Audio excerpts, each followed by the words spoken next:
Il y a très longtemps, les hommes du village vivaient dans la peur du loup. Un jour, une jeune fille nommée Ivana rencontre les loups et découvre qu'ils sont non violents. Elle décide alors de ramener les loups avec elle pour que les deux peuples vivent en paix.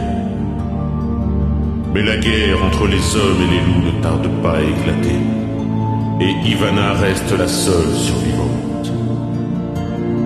Après avoir été mordue par un loup-garou, qui était l'unique responsable de la guerre.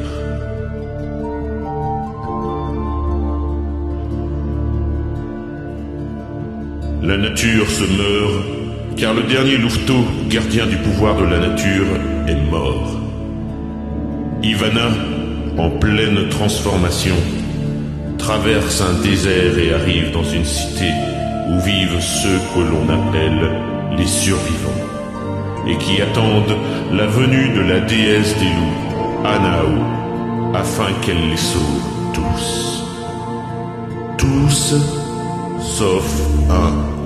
Parmi les survivants, un homme, Auric, accuse Ivana, si elle est vraiment Anao, d'avoir tué sa femme.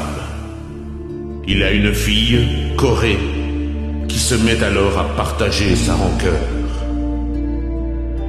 Ivana se laisse envahir par le côté loup et devient la louve, Anao. Ainsi, elle ramène la nature à sa place.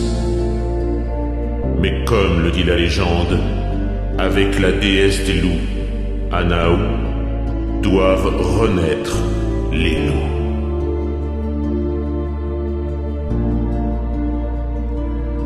À des lieues de là, des jeunes filles, et plus rarement des jeunes garçons, se mettent à avoir des comportements étranges, à la limite du concevable.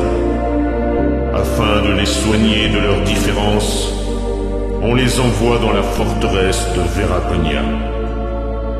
Mais ces enfants découvrent qu'on cherche à les manipuler, et ils décident de fuir Veraconia et de se cacher parmi la population, aux yeux de tous, afin de ne pas être découverts.